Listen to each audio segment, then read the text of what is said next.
You founded this company 12 years ago, right? Tell them how old you were. I was 19. Don't worry about the future. We're in good hands.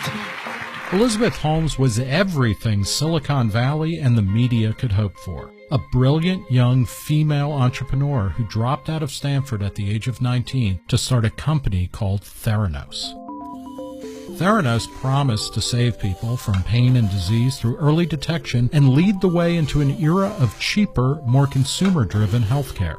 Theranos' big idea was to replace traditional venous blood draws in a doctor's office, hospital, or lab with simple finger pricks. One day, the company promised, patients would do the tests at home and then upload the results for their doctors.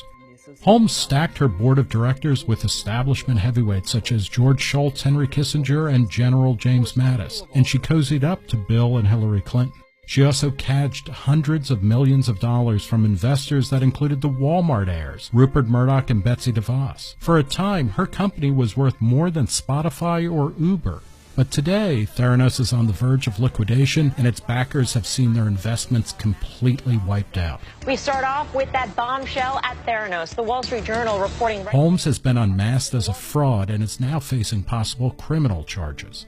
The man responsible for uncovering the truth about Theranos is John Carreyrou, a veteran investigative journalist at the Wall Street Journal. His dogged reporting revealed Holmes's tactics of flattery and intimidation that fooled investors and the press, allowing its founder to keep up the deception for as long as she did. When Carreyrou's stories on Theranos started appearing in October 2015, Holmes went on the offensive, depicting herself as a Silicon Valley disruptor who had become the target of a smear campaign orchestrated by established interests. What do you think's going on here? This is what happens when you work to change things, and first they think you're crazy, then they fight you, and then all of a sudden you change the world. With Carreyrou's reporting turning up one revelation after another and regulators finally cracking down, Holmes's public demeanor shifted. I feel devastated that we did not catch and fix these issues faster.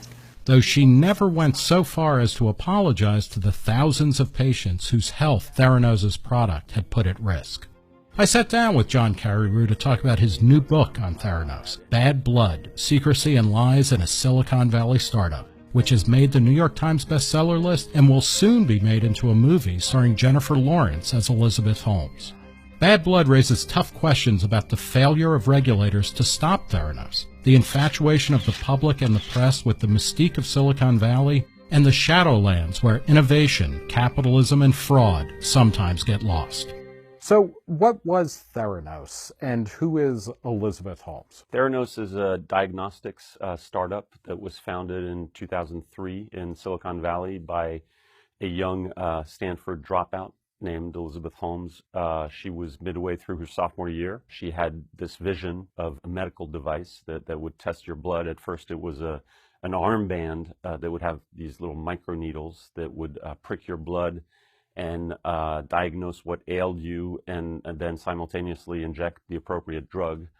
And so, in fact, the word Theranos was a combination of the words therapy and diagnosis.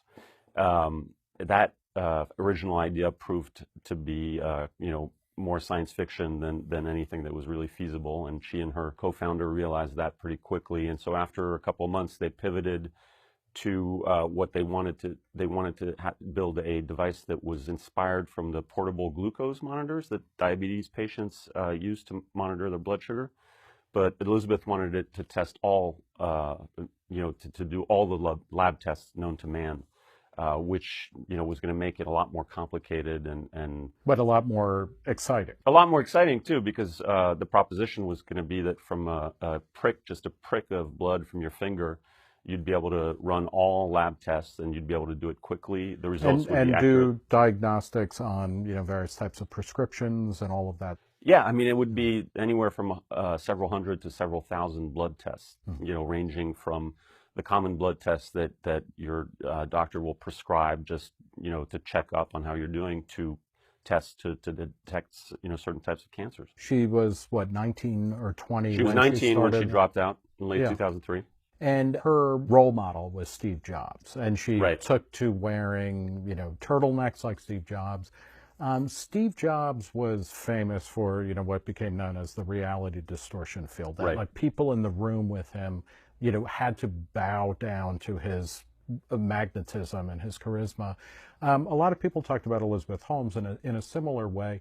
What is the essential difference between Steve Jobs' ability to distort reality and Elizabeth Holmes? Right. So Elizabeth did idolize Jobs. It was to the point that she started, as you mentioned, wearing black turtlenecks, and she wanted Theranos to fly an Apple flag, at half-mast the day that Steve Jobs died. She referred to him as Steve, as if she had been best friends with him. She hired the same ad agency that Apple had used for some of its legendary ad campaigns. When she found out that that ad agency had met with Steve Jobs on Wednesdays, she decreed that she would have her meetings with the agency Chiat Day on Wednesdays. And as you say, she did share this trait, which is like Jobs, she had this ability to sort of put a spell on people with her big blue eyes that blinked rarely, and this deep voice of hers. Whenever there's a quote-unquote glass ceiling, there's an iron woman right behind it. And also her intelligence. She's a very intelligent woman. I would say that the big difference and the reason why it was a fatal mistake for her to model herself after Jobs and Apple is that Apple was a computer company. Theranos was not a traditional tech company. It was actually a medical company, a healthcare company, because its device was a blood testing machine that patients and doctors were going to rely on and did rely on for a while for blood tests. And as Elizabeth said at the height of her fame, 70% of medical decisions that doctors make are based on blood tests. When you're in the medical space, in the medical realm, if you deliver a product that doesn't work, then lives are at stake. Is there anything at all to her vision? Because, I mean, the way that it's played out, there isn't. Theranos is near liquidation at this point, and we'll get to that. Is there anything to her vision of a cheap, kind of portable, incredibly comprehensive, non-invasive blood testing technology? Yeah, if she had been able to pull off, and if the company had been able to pull off what she claimed to have pulled off, I think it would have been an advance for medicine. It would have been a game changer to be able to draw, to test so many analytes off just a small sample of blood, do it quickly, do it at a fraction of the price of competitors. She liked to say that because the test would be so user-friendly and painless and cheap, that people would get their blood tested more often, and as a result, diseases would get diagnosed at an earlier stage. No, it's a very appealing vision. Right, But and it's a logical one if the underlying technology exists and works. And the problem is that it never did at Theranos. And to this day, when my first investigation came out in late 2015, a week or two later, she was at a conference and she said, "We're going to put out data soon, disproving this reporter's reporting, and data never lies." And it was only in January of this year, January 2018, that Theranos finally published its first peer-reviewed paper in a scientific journal about the last iteration of its technology, the Minilab. And what was amazing about it is the study had been conducted with regular blood draws, with the old-fashioned way, with the big syringe. Moreover, it only covered a couple of blood tests, and some of the tests didn't agree with the results of conventional machines, which Theranos had to concede in the paper. And then last but not least, to run these various tests, Theranos had to configure the machine differently each time, because it still hadn't figured out how to fit all the instruments into one box. So this was a far cry from what she had promised as far back as September of 2013, when she went live with her fingerstick tests in Walgreens stores, first in Palo Alto and then in Arizona. How did Holmes and her partners, the top-level people, keep this story alive? I mean, this beautiful dream of a kind of home lab where you would be able to, be checking your blood, almost like you're, checking, peeing on a strip or something like that. Right. How did they keep that hidden for so long? Well, there was a culture of fear and intimidation at Theranos going back to its earliest days. Holmes actually sued some ex-employees in 2007. this culture got worse and was really enforced by her boyfriend, a man named Sunny Balwani, who was 19 years her senior, and who's a guy who had made a lot of money during the internet boom. And he joined Theranos in late 2009 and really became the enforcer of this culture, a quasi-tyrant who silenced everyone and treated people badly, fired people all the time.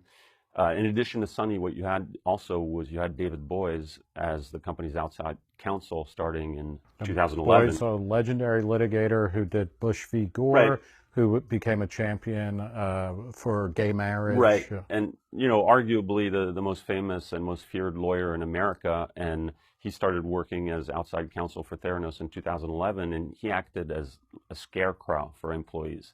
They were afraid of him. They were afraid that if they spoke up either internally or after they left, went to the media or to regulators, that Theranos would come after them and sue them, and that David Boies, this great lawyer with a great track record who's also ruthless and feared, would be the one coming after them. You mentioned Walgreens. Why did Walgreens, and there were other companies that bought into the vision or started using the services or trying them out, why did they buy in if this wasn't really working? This is actually one of the craziest parts of the story is Walgreens did not do really any due diligence. It hired, as I explained in one chapter of the book, it hired a lab consultant named Kevin Hunter in 2010 when it began talking to Theranos, and Hunter's job was to vet the Theranos technology and help Walgreens decide whether to actually forge on with this partnership. And Hunter traveled several times to Palo Alto to meet with Elizabeth and Sunny, and he started smelling a rat early on, and he tried to alert the people who had hired him at Walgreens, and he just could not get through to them.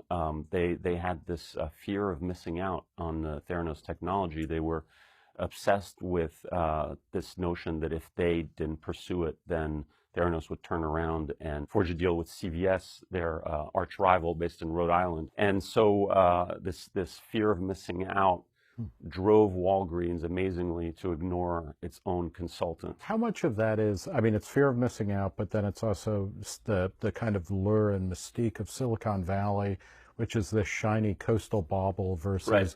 being in a kind of 19th century business of retail, right. of drugstores where you're selling more and more as seen on TV right. stuff. I mean, did that that played a role for sure? I mean, Walgreens is this stodgy 100-year-old business based in Chicago, far from the razzle dazzle of Silicon Valley.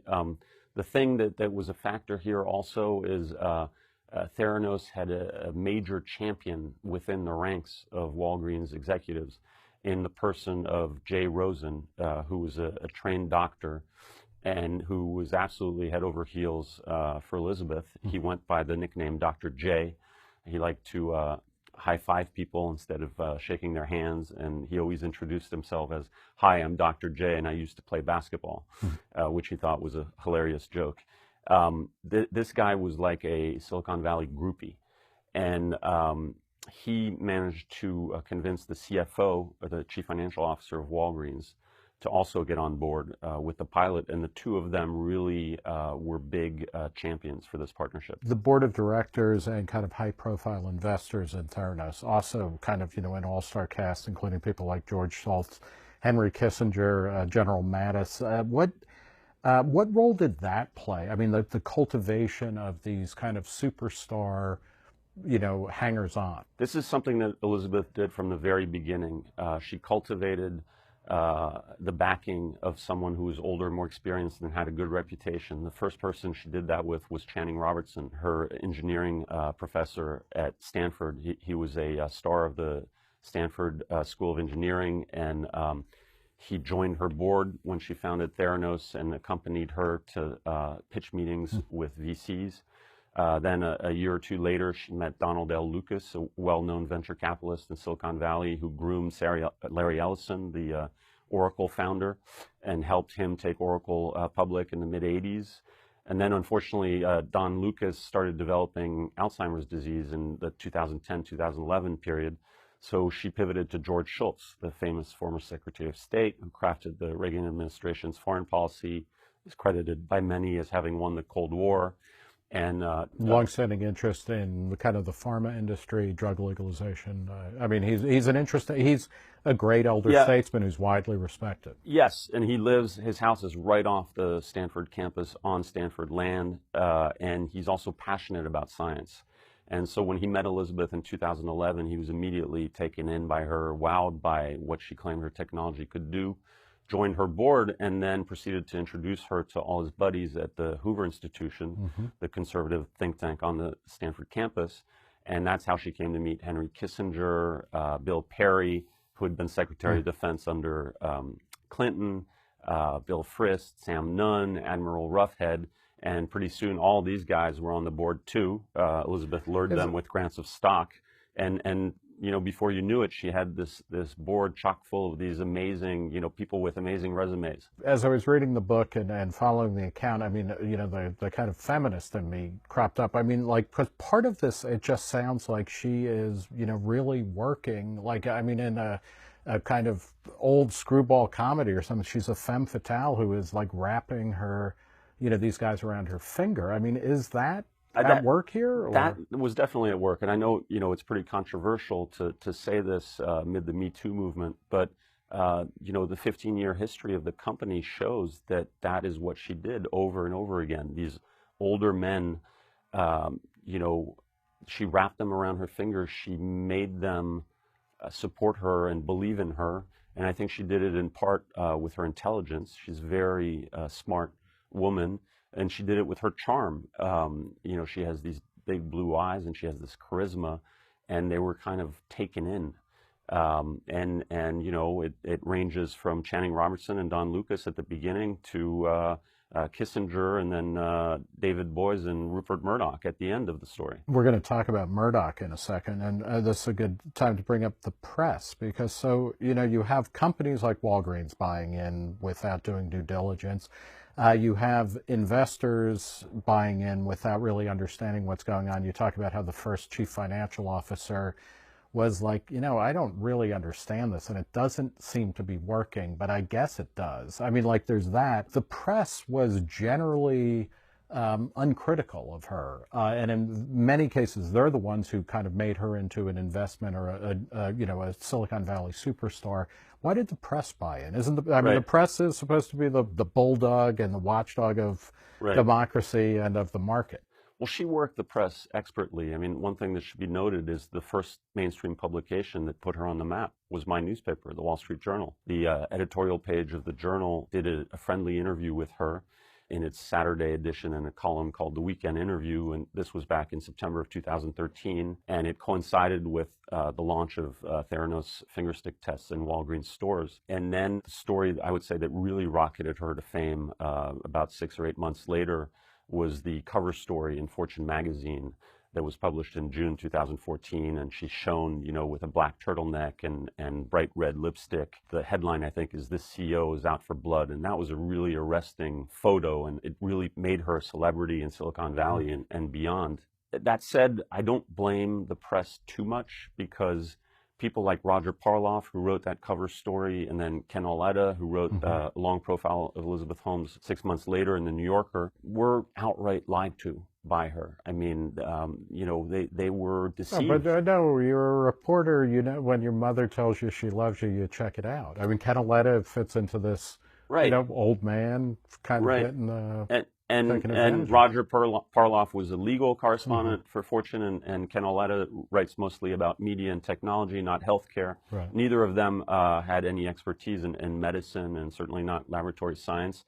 Roger went and talked to all these larger-than-life board members and kind of used them to get corroboration from them that she was the real thing. And all he heard from them was, you know, gushing words of praise.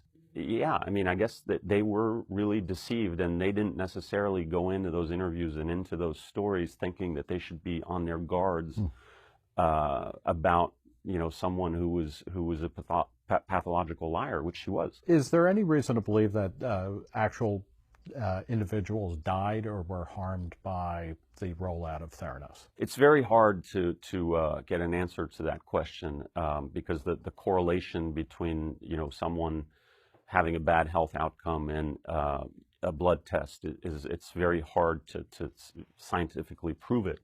That said, I came across more than a dozen examples of patients who'd gotten unreliable test results from Theranos.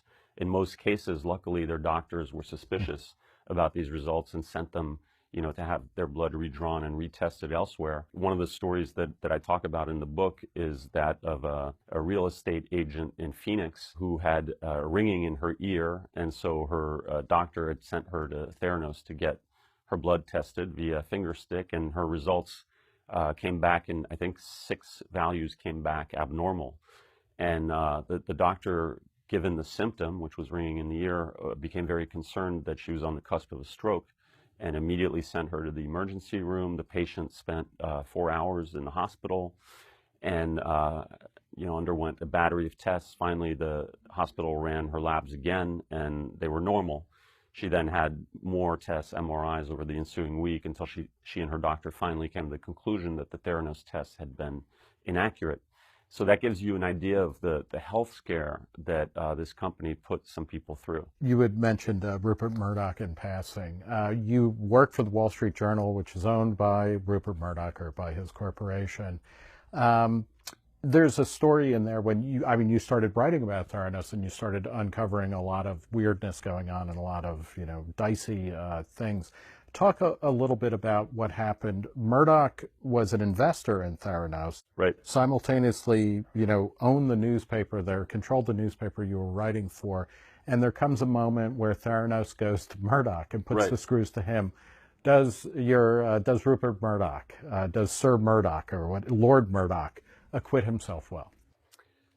I mean, I would say that in the end he does.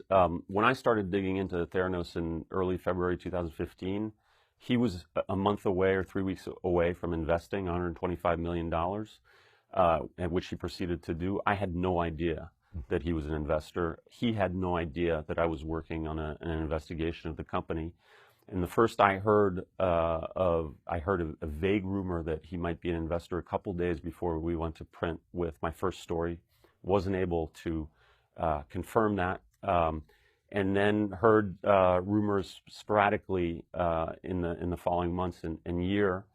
Was never able to confirm those rumors. Finally, a year after my first story was published, as I went on book leave to write this book, I was able to confirm with a source that not only was he an investor, but he was the single largest investor. He had put in $125 million into the company, which stunned me. And I also learned shortly thereafter that she had had several meetings with him, one at Theranos headquarters in Palo Alto a couple months before my story was published, in which she brought up my story and said that I had gathered a lot of damaging and false information and that it shouldn't be published. She hoped he would kill it. And then again, just 2 weeks in late September, just 2 weeks before we went to press with my story, and that time it was in the News Corp building on the 8th floor where Murdoch had his office, and I was on the 5th floor working on the story, and I had no idea she was in the building. Where were the regulators in all of this? Because it is a healthcare company, because it's drawing blood, et cetera. There's a vast array of, this isn't the Wild West or anything. Who were the regulators and where were they in all of this? Well, just like she played the press, she really played regulators. So you have 2 health regulators that are involved in regulating the lab industry. You have the FDA, which reviews and approves the laboratory equipment that laboratories buy and use in their labs. And then you have the Centers for Medicare and Medicaid Services, which not many people know, aside from running the Medicare program, has a second job, which is to be the overseer of clinical laboratories in this country. And it does that by doing inspections every 2 years and by having labs do this thing called proficiency testing. Basically, what she did was she navigated a gray area between these 2 regulators, and she maintained that her tests, the Theranos tests, were what are called laboratory developed tests, which are not tests run on commercial machines that have been approved by the FDA, They're tests that are fashioned by labs with their own methods. And that's a part of the lab business that hasn't been closely regulated or policed. And the FDA for a while was beginning to make noise about wanting to police it more aggressively. That's now changed under the Trump administration. But so she really drove a truck through this loophole. At the same time, she paid lip service to the fact that she was voluntarily submitting each of her proprietary tests to the FDA. That turned out to be in part her undoing, because after she submitted data for a few of these finger stick tests, my sources at the FDA told me that the data actually didn't look good. Mm-hmm. And aside from hearing from me, because I was running by an FDA source of mine, what I was learning in my reporting, trying to figure out if it was allowed. And so the FDA was concerned by what it was hearing from me, but it was also concerned by the clinical data it had received from Theranos, and decided it should inspect the company and see if it could find any better data on site. And it turned out that they did inspect, they couldn't find any better data, and they said, we better shut this down because these tests are going to be inaccurate and unreliable. In the large scheme of things, in reading the book and following the story, I'm kind of torn between two interpretations. One is that, is this a case of kind of market failure, in the sense that it went on for so long and it got, a lot of money. I mean, it hosed, Rupert Murdoch for over $100 million. It skated around regulations, which I can kind of understand. I'm a good libertarian. I get that, they capture you work around that. Is it market failure in the sense that it took so long to come out, or is it kind of market success because it did unravel because of all of the different institutions in a kind of market system? What's the kind of big disposition of this story? I think it's market failure in one key way, which is that Walgreens was a key linchpin here, an enabler, in the sense that it helped Theranos commercialize the blood tests and make them available directly to patients. And Walgreens, you would think, would have done its due diligence and would have vetted the technology, and incomprehensibly did not do so. And because of Walgreens' failure to vet and to do due diligence, she was able to go live with the technology, and then in late 2013 approach investors and say, look, obviously my product is for real, and I've really done what I am saying I've done, because we're offering the service in Walgreens stores. Walgreens wouldn't be letting us do this if it weren't real and if the tests weren't accurate. And that suckered in investors like Partner Fund Management, the San Francisco hedge fund that put in almost $100 million. And it suckered in the other billionaire investors, the likes of Rupert Murdoch, Betsy DeVos and her family, which put in $100 million. The Coxes, which control Cox Enterprises in Atlanta, put in $100 million. The Waltons, the heirs of Sam Walton, who founded Walmart, they put in $150 million via two investment vehicles. And they were, in large part, sold on the investment by the notion that the product was already commercialized. What is the lesson for the press, do you think, as well as consumers of the press? Whether or not you're in a position to invest $100 million in something. What do reporters, or what do media people and consumers of media need to take away from this story? To me, it's not just the media and consumers of the media. It's really American society at large. We've come to deify these young, college dropouts who found these startups in Silicon Valley and attract a lot of funding, and pretty soon become these unicorns, which is the term that's been coined to describe companies, private companies that have reached a valuation of $1 billion or more. Theranos, by the way, achieved at its peak a valuation of $10 billion, and for a couple months there, it was more valuable than Uber, Airbnb, and Spotify. Not many people realize that. I think the lesson is that in the end, these are just young kids, and we've turned them into these icons and these heroes, and they've become what our children aspire to be when they come out of college and graduate school. And I think the Theranos scandal should make us re-examine this whole value system. Final point, what is Elizabeth Holmes up to? And you play out the final weeks of Theranos. Right, so she's essentially now turning the lights off. She laid off another 100 employees about a month and a half ago. So the headcount of the company is down to about 20 employees. That same day, she sent out an email to investors explaining that the cash level of the company was going to drop below $3 million this summer, at which point the private equity firm Fortress will be able to seize Theranos assets and liquidate it. So we're very likely looking at a liquidation of Theranos as a company by August. The company will have ceased to exist by then. And I hear from my sources that Elizabeth is telling people, even though she's been charged with fraud by the SEC and she has settled those charges without admitting or denying wrongdoing, she's telling people she's going to start a new company.